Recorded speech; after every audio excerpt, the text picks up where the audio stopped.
वाराणसी में गंगा नदी ने विकराल रूप धारण कर लिया है। लगातार बढ़ते जलस्तर की वजह से अब शहर के सभी 84 घाटों का संपर्क टूट चुका है।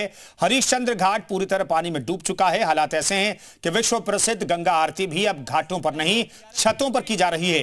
हालात को देखते हुए अब एनडीआरएफ और जल पुलिस की टीमें लगातार गश्त कर रही हैं और इसी हालात की समीक्षा करने के लिए मुख्यमंत्री योगी आदित्यनाथ भी वाराणसी में मौजूद हैं। कुछ इसी तरह की तस्वीरें यहाँ पर आपको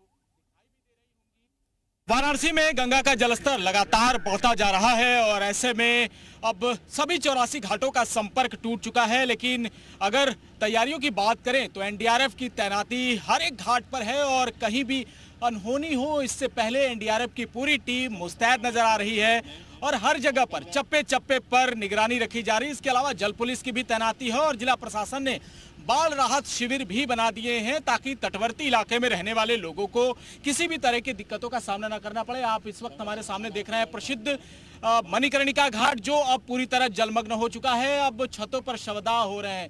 इसके अलावा जो यहाँ रत्नेश्वर मंदिर है वो पूरी तरीके से डूब चुका है। केवल 15% हिस्सा मंदिर का बचा हुआ है। अब वो पूरी तरह से जल में समाहित हो चुका है। 84 घाटों के तकरीबन 1500 छोटे बड़े मंदिर जल में समाहित हो चुके हैं और अगर काशी विश्वनाथ कॉरिडोर की बात करें तो अब उसका भी ज्यादातर हिस्सा डूब चुका है और ऐसे में अब ये जो जलद्वार है उसे दर्शन के लिए पूरी तरीके से बंद कर दिया गया है। यानी श्रद्धालु अब यहाँ से नहीं बल्कि 5 और अन्य द्वार जो बनाए गए हैं सामान्य में वहीं से दर्शन पूजन करेंगे। इसके अलावा जल पुलिस की अगर बात करें तो जल पुलिस भी यहाँ पर तैनात दिखाई दे रही है। वाटर एम्बुलेंस भी तैनात है और ये पूरी सुरक्षा जो है वो प्रशासन की तरफ से मुहैया कराई गई है ताकि काशी वासियों को किसी भी तरह की अगर दिक्कतें हो तो उससे फौरन निपटने का उपाय भी यहाँ पर किया गया है। एम्बुलेंस की तस्वीरें आप देख सकते हैं कि सायरन बजाती हुई ये एम्बुलेंस बीच गंगा की जलधारा में जाती हुई नजर आ रही है। पीएम मोदी की फोटो भी इस पर लगी हुई है और मां गंगा का ये विकराल रूप जब आप देखेंगे तो आपको लगेगा कि चारों तरफ जलधारा ही दिखाई दे रही है।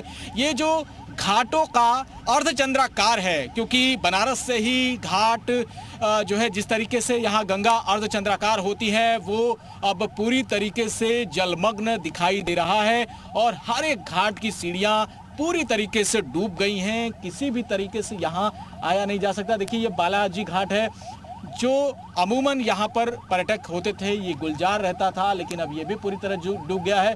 पंचगंगा घाट, यहाँ 5 नदियों का मिलन होता है। जो 3 नदियां गुप्त होती हैं, गंगा और यमुना का भी मिलन यहीं पर होता है, ये भी अब पूरी तरह से जल में समाहित हो चुका है। तो ये पूरी जो तस्वीरें हैं वो अपने आप में बताने के लिए काफ़ी हैं।